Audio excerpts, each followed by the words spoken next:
This is KGW News at noon. Thanks for joining us this afternoon. I'm Drew Carney. Our top story here at noon is a deadly house fire in North Portland's Kenton neighborhood. Portland Fire and Rescue says it started just after 6:30 this morning. When firefighters got to the house, there was smoke coming from the second floor. Portland Fire says there were actually many people in the home at the time. Most of them managed to get out, but one person who they rescued from the fire died a short time later. Officials said cluttered conditions inside the home contributed to this fire. You know, there's a lot of heavy clutter on the inside of this home, hoarder-like conditions, which makes things difficult. In fact, the fire itself really wasn't within the structure.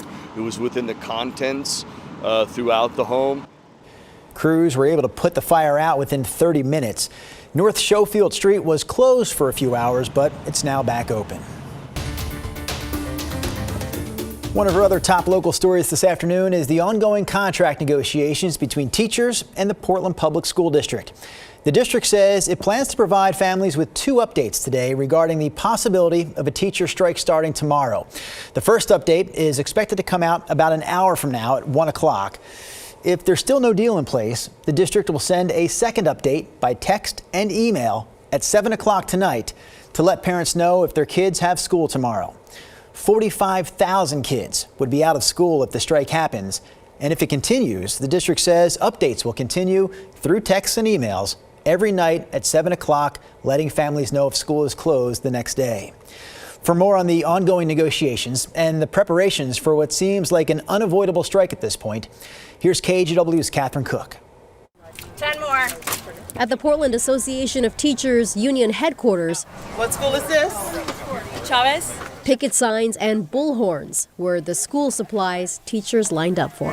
Thank you so much. We'll see you on Wednesday. Thank you. We are ready. I know, this is so exciting. Wednesday is the day teachers expect they'll be marching with these signs outside 81 Portland public schools. Right on. All right, let's go. Let's go.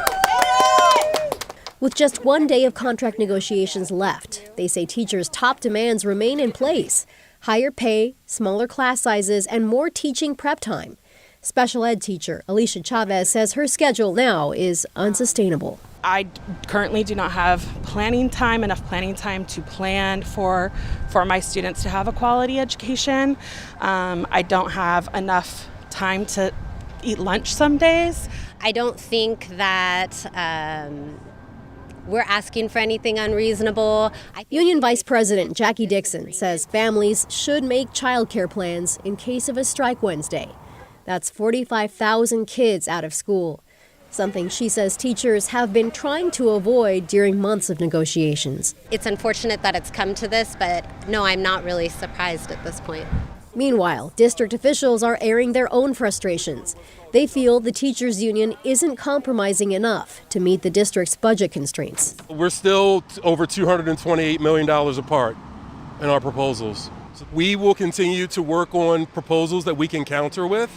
We don't want to bargain against ourselves. On Monday, Oregon Governor Tina Kotek addressed the looming strike, calling on both sides to avoid one. I think it would be irresponsible for the Portland Public Schools to commit to an agreement that will create a gigantic cliff at the end of the biennium. I do expect them to put more money on the table and prioritize classroom resources first over administration, but I don't believe there's $200 million sitting there. I think we have a fundamental disagreement about those numbers, and $200 million is very different than what our bargaining team is looking at, and we don't believe that it's actually a $200 million difference. As for what will finally make the difference in contract negotiations, the teachers union and district have one more day to figure it out. I'm ever the optimist, so I believe agreement will be reached. It's not a matter of if, but a matter of when, and we want the win to be as soon as possible. Catherine Cook, KGW News. Meanwhile, Oregon Governor Tina Kotek says the teachers union and the school district need to stay at the bargaining table as long as it takes to prevent a strike. The governor says she respects the bargaining process, but also says kids and education need to take priority. I'm not saying we have all the resources we need, and I expect our districts to figure it out. I expect them to prioritize in the classroom experience to get the results for our kids. And because we will always have a funding challenge. That is not unusual. When asked about state intervention on funding, Governor Kotek said that was a topic for a future legislative session. For continuing coverage of the potential Portland teacher strike, you can stay tuned right here to KGW or follow our coverage online at KGW.com. 1, 2, 3. And with that, Portland has itself a new downtown hotel. After 4 years of construction, the Ritz Carlton officially opened its doors for business earlier this morning. KGW's Devin Haskins is live there outside the hotel at 10th and Alder this afternoon. So, Devin, there is a lot of hope for downtown Portland riding on this hotel. Yeah, and after breaking ground in 2019 and then going through the pandemic, this hotel not only hoping to bring a new boom to the business here in this sector, but also it'll add another look to Portland's skyline. And we've been seeing it get built over the last couple years. The mayor, alongside those with the hotel as well as the builder, cut the ribbon outside the new hotel just after 10 o'clock this morning. The 35-story hotel will be the first Ritz Carlton in the Pacific Northwest and the third tallest building here in Portland. It took more than $600 million to build out the more than million-plus square feet. It'll bring around 400 new jobs to Portland as well and feature more than 250 rooms for guests to check out. Business is good too. Restaurant reservations are already filling up, as well as event and party space. And the hotel's general manager says she hopes this will help bring Portland back. We think that just by being open, it will add a new life to this area. I feel like bringing customers into Portland and bringing Portlanders back into downtown, that's what we hope to achieve. All right, so the going rate for a room, right around $600 here in this ritzy luxury hotel.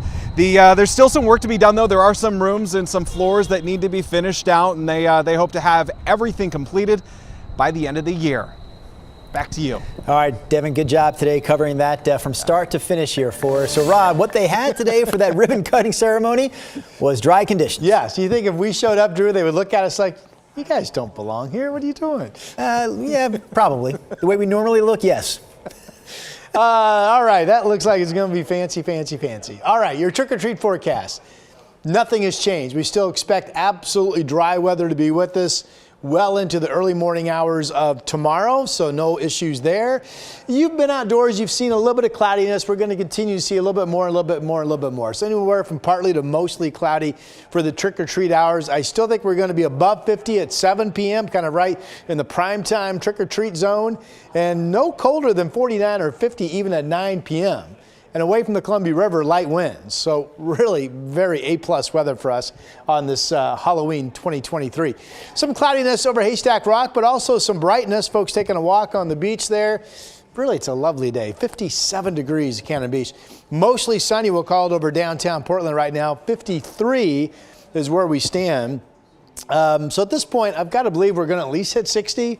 Yesterday was 61. Maybe it will be a little bit warmer, and they'll have that 50-degree temperature at 8 p.m. during the trick-or-treat hours tonight. A lot of rain coming our way starting tomorrow. That's ahead of my 7-day, Drew.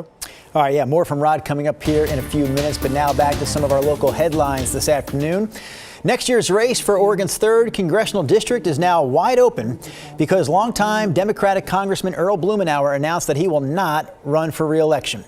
In a press conference today, Congressman Blumenauer said he's not done with his time in office yet, though, and he will continue to work diligently on pressing issues until his time is up. And we have, for the first time in my congressional career, we've got an administration that is committed to rebuilding and renewing America in a way that's equitable and low carbon. Voters first elected Blumenauer to the Oregon House of Representatives in 1972. He later served on the Multnomah County Commission and Portland City Council before he was elected to U.S. Congress in 1996. Blumenauer told OPB that when he leaves office at the end of next year, he plans to continue working on issues that he's passionate about, including transportation and energy.